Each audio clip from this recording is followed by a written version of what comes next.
Y por último, que es la gran pregunta que le hacen a uno siempre, la perspectiva del cese de los días. A uno ni siquiera las buenas noches ni los buenos días, sino cuándo salimos de hasta cuándo.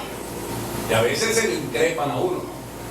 Bueno, en la primera parte, lo que es la cuestión histórica, de verdad muy importante este evento, porque 78 años no los cumple, es fácil decirlos, pero no los cumple tan fácilmente una organización política. Y Acción Democrática, pese a todas las vicisitudes, todas las situaciones difíciles que hemos vivido colectiva e individualmente, sigue siendo el gran partido de Venezuela.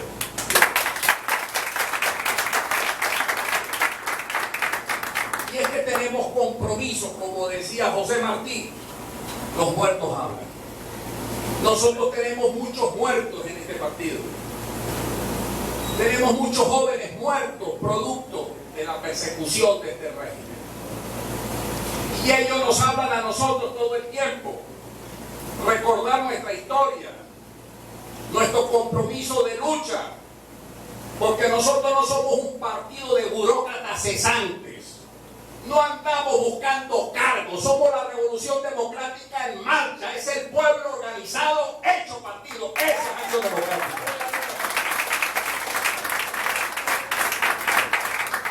Cuando entonces hemos desarrollado toda esta lucha, pese a todas las vicisitudes después de la caída de Carlos Andrés Pérez, cuando se desarrolló en Venezuela una política que los teóricos decían que era la antipolítica, en el fondo no era más que el antiarequismo. No nos perdonaban todas aquellas cosas de progreso y de desarrollo que se hicieron en el país, sobre todo en la primera etapa del inicio de la República en Venezuela, que fue del año 45 al 48. Y fíjense ustedes que pese a que se llegó por un movimiento revolucionario, en donde el propio Rómulo Betancourt decía que él no sabía de la conspiración, pero su discurso y su mensaje retumbaba en los cuarteles. Nosotros, ¿cuál fue la primera medida que tomó la Junta Revolucionaria de Gobierno en esa época del 45? Que ninguno de los integrantes de la Junta de Gobierno se iba a reelegir.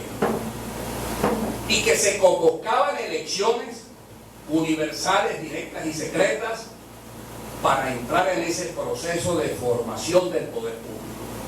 Sobre todo porque era una época en donde persistía la tesis gomecista del presidente heredado, y si ese presidente era andino, por mayor razón tenía que ser electo en los congresos de la época, que eran elecciones de segundo grado.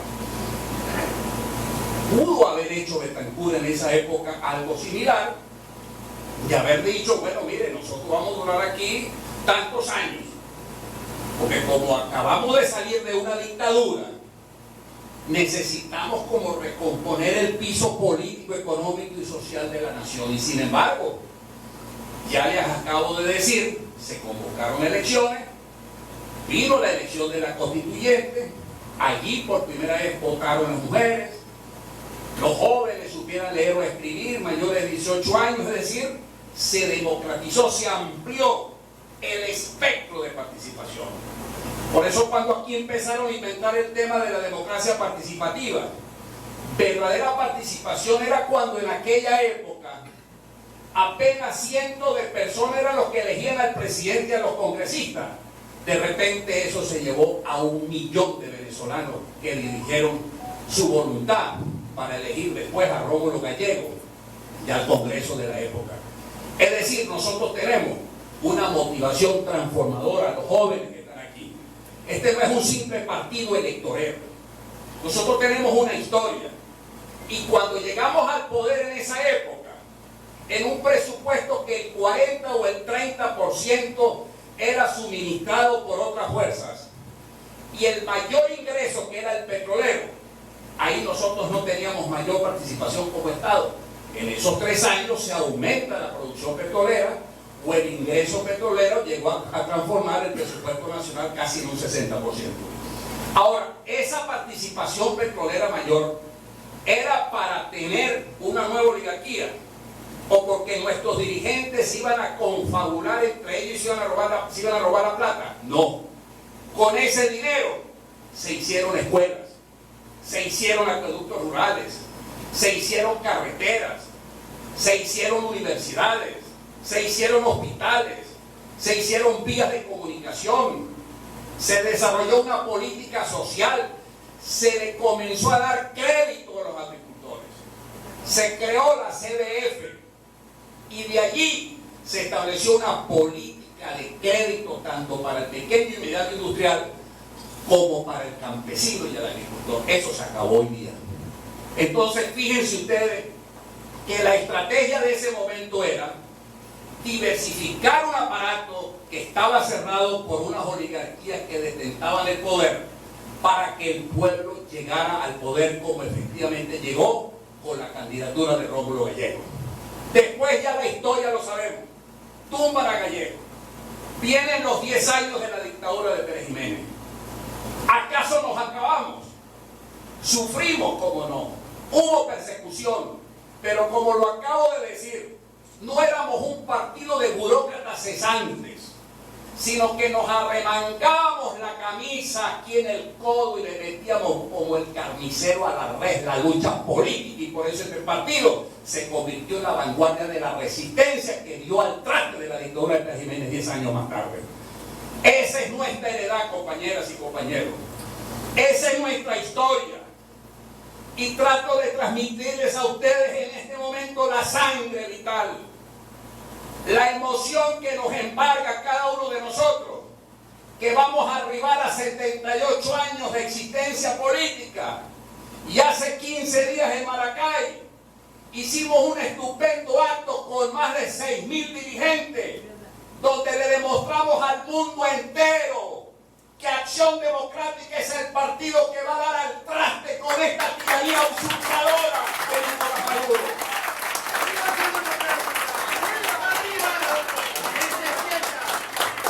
Y estuvo allí nuestro presidente Juan Guaidó, porque lo respaldamos con un inmenso compromiso, y fue el discurso que dio el compañero secretario general Henry Ramos Ayú. Y allí estuvo presente el compañero Juan Guaidó. Y por supuesto, una demostración de organización de una estrategia que llevó adelante el compañero Bernabé Gutiérrez, secretario nacional de organización. Yo recuerdo cuando comenzamos con los Marecá, hace 10 o 12 años atrás, si iba una persona o dos era mucho. Ahora fíjense ustedes lo que ocurrió ese sábado con más de 6.000 dirigentes, sin contar los diversos Malecá que a nivel seccional se siguen haciendo. Entonces, lo que les quiero significar en este sentido es que sufrimos en carne propia.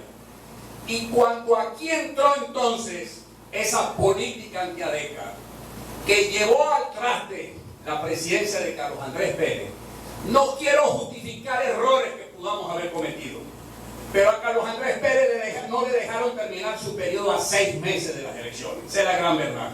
Miren lo que nos ha traído como consecuencia.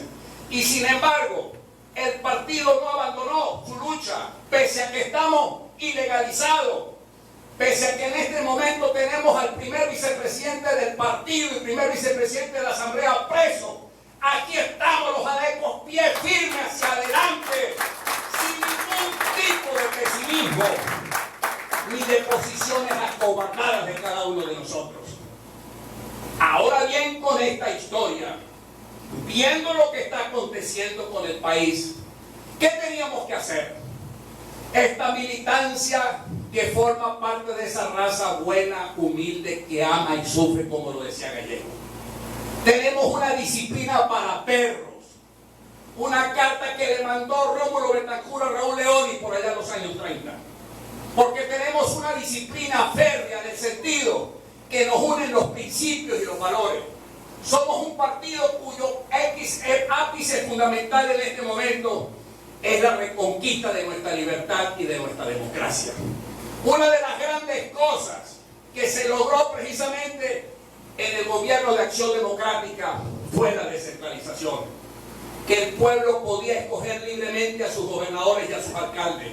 Hoy día no son gobernadores, hoy son agentes de una dictadura.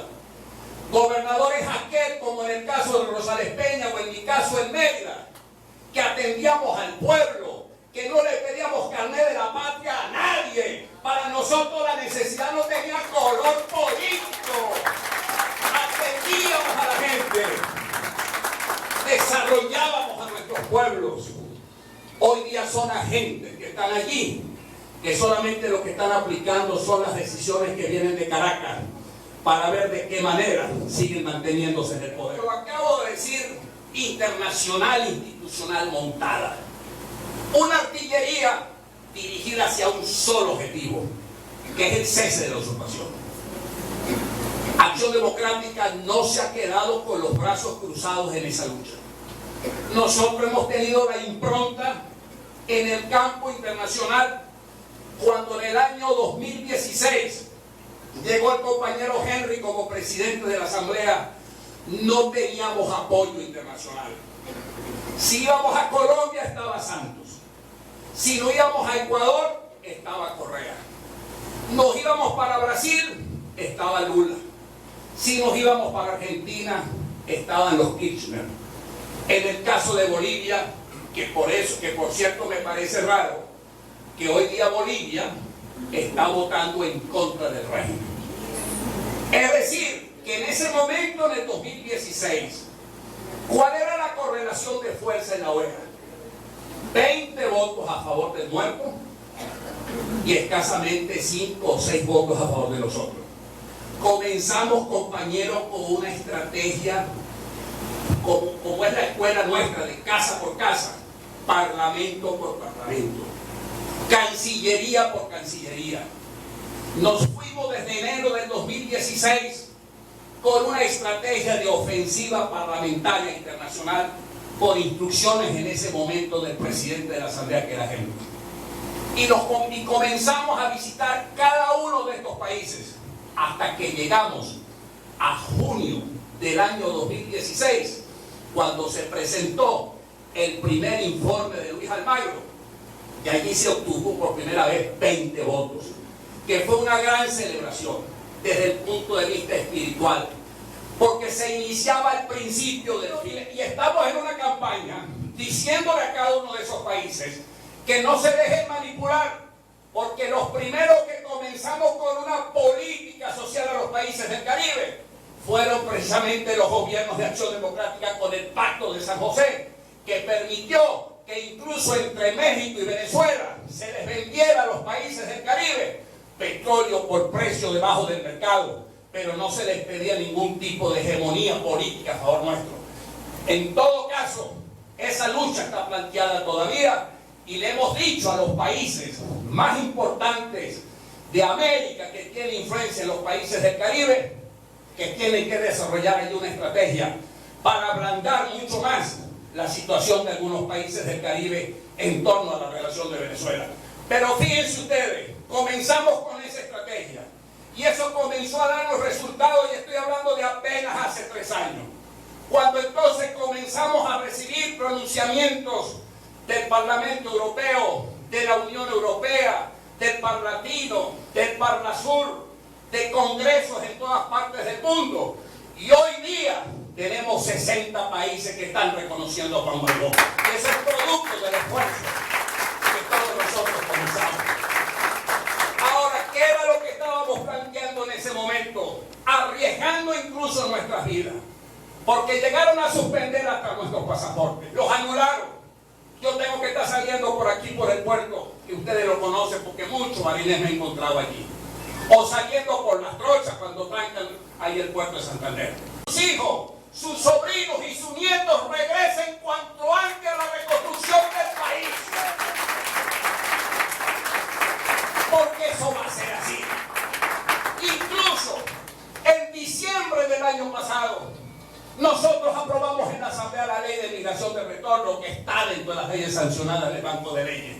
En ese momento no sabíamos que Guaidó iba a ser el presidente, y dimos un mensaje a los jóvenes que están afuera, a todos los que están afuera, que el Estado no los está abandonando, el Estado que nosotros defendemos, que con esa ley se les estaba garantizando que el día de mañana se reincorporen con todo lo que han logrado afuera, incluso estudios y capacitaciones, o porque les falte de repente cuotas para completar el seguro social, se les reconozca en esa ley, y de allí es el sustento legal de ese plan Vuelta a Cara o Vuelva a Casa que está desarrollando precisamente la primera dama y el presidente Guaidó. Fíjense ustedes entonces que ha habido una estrategia de país. No era una cuestión puchista, no se trataba, y era lo que le decíamos a ellos afuera, sobre todo a la izquierda en América Latina, que nosotros no representábamos ninguna gente o no éramos ninguna agencia del imperialismo ni de ninguna oligarquía, sobre todo porque venimos de un partido cuya naturaleza nuestra es la de ser un partido nacionalista y antiimperialista, y lo hemos demostrado cuando en el transcurso de nuestro gobierno no solamente comenzamos una política de tributación con las empresas petroleras, sino que en el gobierno de Carlos Andrés Pérez nacionalizamos el hierro y nacionalizamos el petróleo. Y lo hicimos sin ningún tipo de violencia, sino tomando en consideración las realidades internacionales del momento. Vimos entonces que por ahí estaba la brecha y comenzamos país por país. Y aquí mismo en Colombia, que Santos a veces no los quería recibir, de todas maneras ya llegábamos y le decíamos: vean los ojos de Venezuela, porque incluso Bolívar tenía razón el Libertador, cuando cayó la Primera República, se fue para Cundinamarca, para de allí entrar a Venezuela, liberar a Venezuela. En este momento que estamos hablando, cuando sabemos que internacionalmente las cosas ya han cambiado, el partido tiene que prepararse, porque como lo dije ahí en la declaración, no somos un simple movimiento creado para desarrollar una junta de feria. Somos el partido del pueblo, nacimos para el poder, necesitamos el poder para hacer la revolución democrática y desarrollar los principios de los que llegamos entonces a enero de este año 2019. Y comenzó la discusión que si era que Guaidó podía ser presidente. Recuerden que ya se había declarado en la OEA en el 2018, en el 2017 y 2018, que había una ruptura del orden constitucional. Sacaron a partir de enero del año 2016 105 sentencias del espurio TCJ, todas direccionadas contra la Asamblea Nacional, porque no podían permitir que la Asamblea Nacional ejerciera las funciones de control, de representación y de legislación. Y sin embargo, 4 años que no nos pagan, que nos allanan la inmunidad, que nos agreden, que nos amenazan incluso de muerte. Gente que trabaja por uno que ha sido baleada por el SEBIN. Aquí nos ven en pie de lucha. Y sobre todo sufriendo en carne propia la persecución. Y me disculpan que lo diga, pero mi solidaridad con el compañero Andrés Eloy Camejo, que sí está siendo perseguido en este momento por el... Esa es la realidad. Entonces, en enero sale presidente de la Asamblea el compañero Guaidó. Recuerdan ustedes que la primera audiencia que se hizo fue en la avenida Francisco Miranda, frente a las Naciones Unidas. Allí se hizo el primer cabildo abierto. Allí no dijo Guaidó el 8 o el 10 de enero, sino dejó entrever. Sin embargo, como buenos arecos que somos nosotros que nos gusta el poder, le dije yo: Guaidó, usted es el presidente de la transición. Y listo, como buen areco, no digo que él va a ser el presidente de la transición, pero sí que iba a ser Guaidó. Y después vino el acto del 23 de enero, en donde él asumió el compromiso de ser presidente. ¿Qué hemos hecho entonces en estos 6 meses? Compañeros, para que ustedes tengan fuerza en lo que se está diciendo y haciendo. Partimos el mundo. Lo partimos por la mitad. Porque hasta enero del 2019, que si este país, que si aquel país, no. A partir del 2019 se partió el mundo por la mitad. Se partió las Naciones Unidas. Instalamos el discurso. Desenmascaramos a los fascistas, a los contrarrevolucionarios, a los que están comprometidos con el narcotráfico. El mundo entero comenzó entonces a escuchar el discurso nuestro y empezó a percibir a Guaidó como el presidente. Y hoy vemos cómo son 60 países y pueden crecer más. Sin embargo, como lo decía Rómulo en su momento, en una carta que le mandó al comité clandestino de la época del año 57, ya cuando las cosas se vislumbraban, llegó y les mandó una carta y les dijo: hay que sincronizar las acciones internacionales con las acciones locales. En la parte internacional yo me voy a encargar. Voy a hacer un documento para llevárselo a todos los parlamentarios, sobre todo a los senadores de los estados industrializados de los Estados Unidos, que forman parte de la Comisión de Política Exterior, para convencerlos que el peor o el mejor servicio que le podía hacer al comunismo de la época era que en plena Guerra Fría estuviera Eisenhower apoyando a Marcos Pérez Jiménez aquí. Y él entonces hizo esa carta, pero también le dijo a la resistencia y a los que estaban en el movimiento clandestino: ustedes hagan volanteos de calle, difundan esta información, hablen con la gente, porque eso a la larga va a tener un producto. Y efectivamente, cuando él regresó en el 58, lo dijo en su discurso abajo en La Guaira, echó este cuento y dijo: dio su producto, porque se conformó la Junta Patriótica meses más tarde, en el 57. Vino el levantamiento de Hugo Trejo el 1 de enero del 58 y después vino el movimiento cívico-militar del 23 de enero. En este momento, compañeros, se los digo, todo el esfuerzo internacional que se está haciendo tiene que estar sincronizado con las acciones cualitativas, políticas y de orientación que debemos hacer aquí en Barinas. De allí la importancia del Frente Amplio. Y por supuesto el trabajo que hace nuestro partido. Yo no vengo obviamente a discriminar ni a subestimar a ninguna organización, pero son los 78 años de mi partido y yo tengo que hablar por mi familia, y mi familia es valerosa, mi familia no entiende la palabra secciones.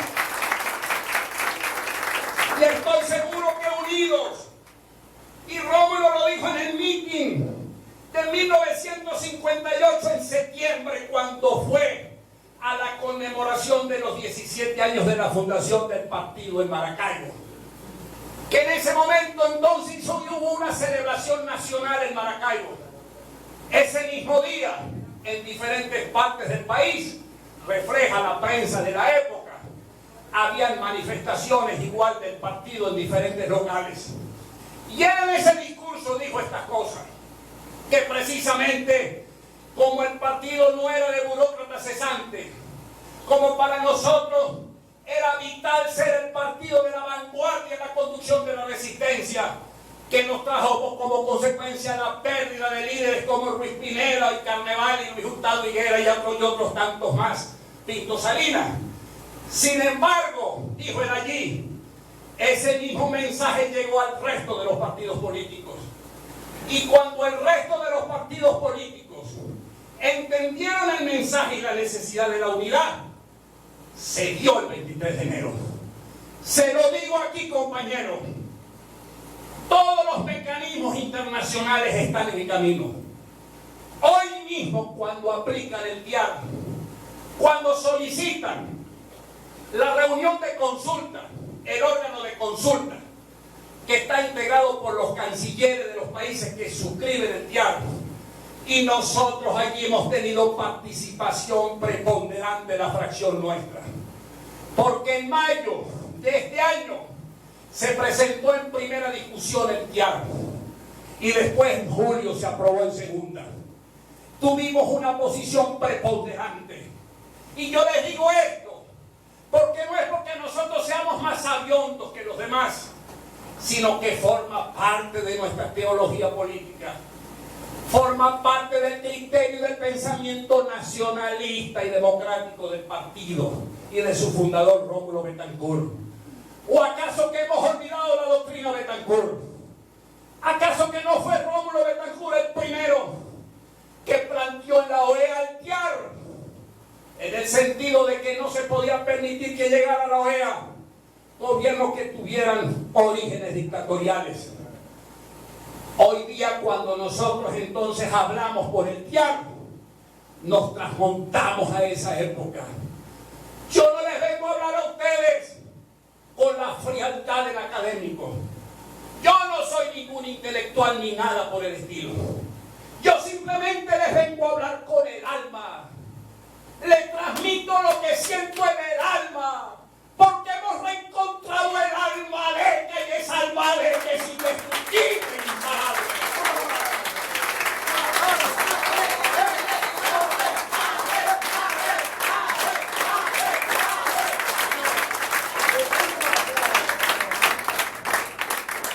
Y se aprobó el TIAR allí, en primera discusión en la Asamblea. Y entonces sacaron un programa ese del prehistórico, del mazo adentro, que a nosotros nos iban a juzgar por traidores a la patria. Y siempre han comenzado una campaña contra uno allí. Y vaya usted a saber esta noche qué nos van a decir. Pero no les tuvimos miedo, porque tenemos la protección divina. Hoy, Virgen de la Coromoto, Virgen de la Patria,